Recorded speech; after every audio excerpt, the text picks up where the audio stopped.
ଆପଣଙ୍କର ସମୟ 10 ମିନିଟ୍। अध्यक्ष महोदय, आज गृह माननीय मुख्यमंत्री जो प्रसंग आलोचना करने आगत कर प्रस्ताव से भाग ना आपण सुजोग देथिबार मु आपनको धन्यवाद दूची।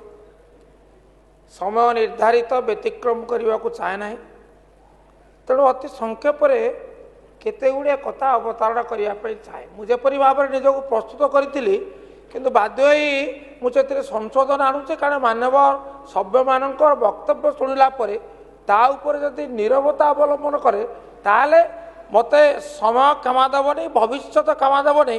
आउ जो माँ मैंने आसी देखुं प्रत्यक्ष भाव में धन्यवाद दवा सह से एक अनुभव करुँची से भी क्षमा देवे ना।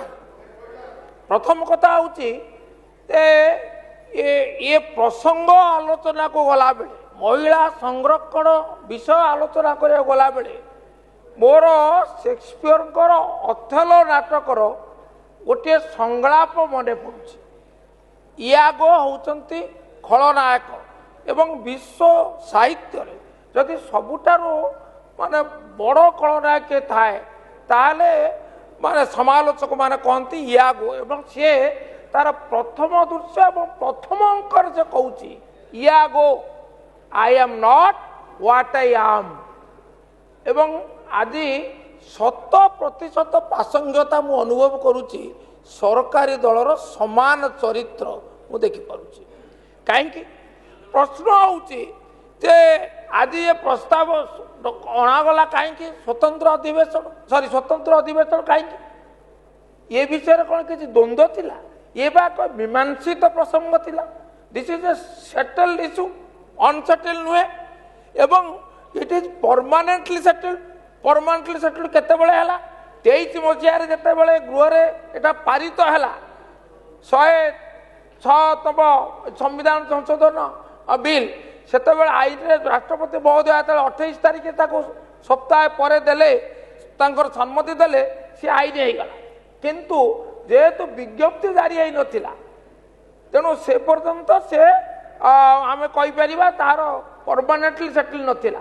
Once the notification issued on 16th of April 2026, 31 months after the bill was adopted in the House, the bill was assented to by the Honorable President of India. तापर सेटा परमानेंटली सेटल्ड जे तांको पे रिजर्वेशन हम। तेणु आउ आलोचनार कौटे अवसर रहा कौटी ता कौन माना तर्कर अपेक्षा करुच्ची से कौन प्रश्नवाची अच्छी? Absolutely not. किंतु ताले होउची काई होउची केवल जोड़िए प्रसंग पाई एक उद्देश्य पाई। What is the objective? The objective is to build a false narrative. Narrative टा कौन जे आमे we are all for women, our heart beats for women.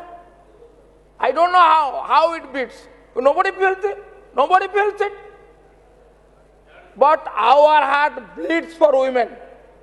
मु आपन को अति संक्षेप केवल अतीत इतिहास को सूचना देवाई चाहे। आज्ञा जो अनेला चलो स्पीकर को आवश्यक ना, स्पीकर आमको अनेचंती।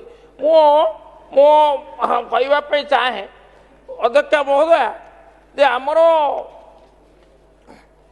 ये निष्पत्ति बाबद आदौ आलोचना अपेक्षा करे ना, किंतु मानव राजस्व मंत्री जहाँ प्रति मोर गभीर सम्मान अच्छी तेणु सी आज कहले आमे प्रस्तुत आसीचु माने इतिहास पढ़ी जदि भूगोल पढ़ीचे आम ता ही लिखबू।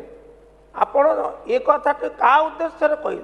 आपण दलर सभ्य मैंने जपरी प्रसंग बाहर को जाई माने अप्रासंगिकतार बारंबार अवतारणा करी जपरी गुह भ्रम सृष्टि करुँच सेतबेले आपण नीरव कहीं? आपण एक कथाटा समस्त उद्देश्य कहुता केवल विरोधी दल को इंगित कहीं? ये एकदर्शी नीति आपण भली विज्ञ अभिज्ञ राजनेता आपणे कहीं? ये एक प्रश्न। तापरे आपण ये संक्रांत निष्पत्ति सरी 23 मसीह चूड़ांत निष्पत्ति जार यात्रा 1996 1998 1999 2003 एवं 2008 2010 पारित होता राज्यसभा तापर 2018 मसीह यही गृह पवित्र गृह को धन्यवाद देवाई चाहे केवल तत्कालीन मुख्यमंत्री नुहे ये गृह को जो मैंने पूर्ण समर्थन दे सर्वसम्मति क्रमे एक तृतीयांश आसन संरक्षण करने केंद्र सरकार को अनुरोध कर प्रस्ताव पारित करता भूली जा उचित नुहे तापर 23 मसीह आपण एटा संशोधन बिल आसला पारित हो गला पुणे आज तार आवश्यकता तार प्रासंगिकता तार यथार्थता या ऊपर समय अपचय कहीं ये अधमत बुझीपारना कई जदि बुझे जाऊ चेष्टा करेंगे मुझे कृतज्ञ रही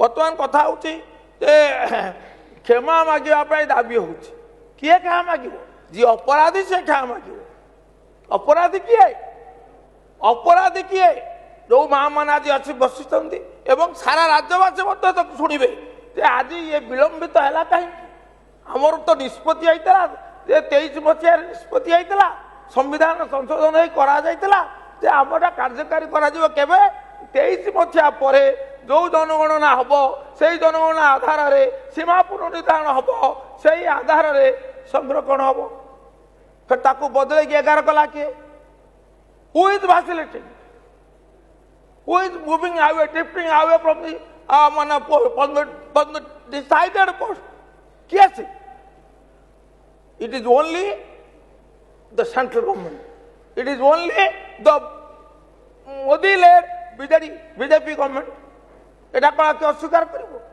एक ता सत्य भी आपण जत 23 मार्च रे आलोचना कले गृह मंत्री माननीय श्री अमित शाह सर्वदलीय बैठक रे आपण जहा कहिथिले ताकू आपण अनुपालन कले कि कले नाही आपण कहिथिले सबु राज्य मानकर विधानसभा आसन सबु राज्यर लोकसभा आसन 50% अनुन्न वृद्धि हम कले कि कले नाही आपण कहले कथा you promise to one thing but जत बिल आसिला देखा ता नाही प्रतिवाद करिवे नाही विरोध करिवे नाही विश्वासघातकता बाबदरे प्रतिक्रिया रखिबे नाही ये कि आश्चर्य कथा ये कि आश्चर्य कथा आप गृह रे कहले कहीं बिल रे कहीं न कहले who take you into confidence आपण तो से विश्वास भांगी दैछन विरोध दल प्रति जो सम्मान आपण केते रखिछंती ताकू इतिहासकार मान कहिबे मु कहया को चाहे नाही किंतु आपण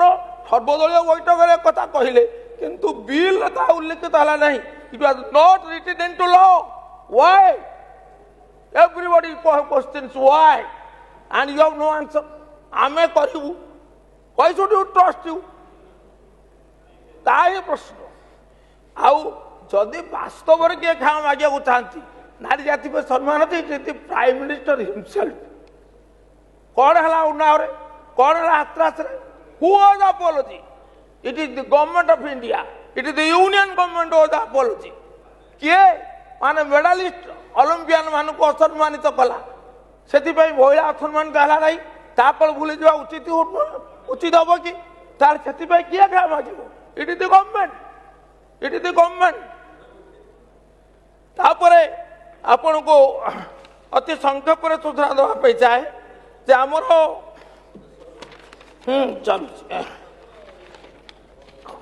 ये मौलिक असुविधाटी कौन मौलिक असुविधाटी है जे जेतेबेले आपण ए जो स्वतंत्र शासन डाकिले सेतेबेले आपण जानिचंती आपणकर संख्या नाही कारण 2/3 सभ्य गृह उपस्थित रहिबे भोट रे भाग नेले दाही 2/3 समर्थन मिले पास हम आपणकर नाही आनिबा पे आपणकर कोन आवश्यक थिला ओटा सहमतिर आवश्यकता थिला आपण सहमति करि परले कि could you build up a consensus ना कारण you did not take opposition into confidence, knowing fully well that you do not have the number to get it passed. As it is a constitutional amendment bill, and Article 360 says that 2/3 of majority present and voting in the House is mandatory. Knowing fully well you did not do that, you wanted with a brutal majority bulldoze over the opposition. Opposition, I must thank the collective wisdom of the opposition to appreciate to see through your design, the design behind the game. What was the game? Take credit for yourself and blame opposition to build up a false narrative that has not failed. I must thank the opposition and I must thank the wisdom of the opposition to stand up unitedly and firmly to oppose ଏ ଗୃହର କାର୍ଯ୍ୟ ଆଉ 1 ଘଣ୍ଟା ବଢ଼ାଇ ଦିଆଗଲା। evil design. ମୋର ଆପଣଙ୍କୁ ଅତି ସଂକ୍ଷେପରେ ନମ୍ର ମତ ହବ ଯଦି ବାସ୍ତବରେ ଆପଣ ଚାହାନ୍ତି ତାହେଲେ ସେଇ 2023 ଆଇନକୁ ଆଣି ଏଇ 543 ଆସନରେ ଆପଣ 1/3 ସଂରକ୍ଷଣ କରନ୍ତୁ। nobody on earth will oppose. ଆପଣ ଯେତେ ଆଣିଥିଲେ 454 ବାର ସମର୍ଥନ ଦେଇଥିଲେ MIM କୁ 2 ଜଣ ଛାଡ଼ିଲା ପରେ 454 ଆପଣ ସମର୍ଥନ ଦେଇଥିଲେ ଆଉ ଆପଣ ଘନ ଘନ ମତ ପରିବର୍ତ୍ତନ କରିବେ ଆପଣଙ୍କୁ କିଏ ବିଶ୍ୱାସ ନବ ଆଣନ୍ତୁ ତାକୁ ଆମେ ତ ଡିମାଣ୍ଡ କରୁ if you have the gods, if you have your heart beat for women and if you are really dedicated to the cause of the women, bring that law and it will be passed unanimously. 2-3 people may oppose, but it will be passed without fail. Absolutely. In a day it will be passed. And you will make history. And history will remember you, and history will remember the opposition also for their unconditional support.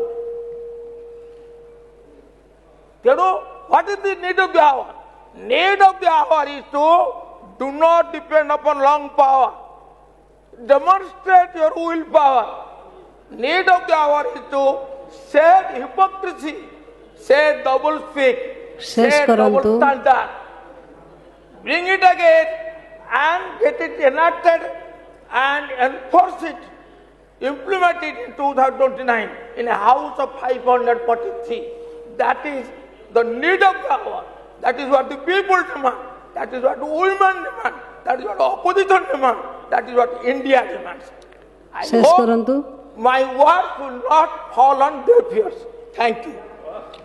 मान्यवर विधायिका श्रीमती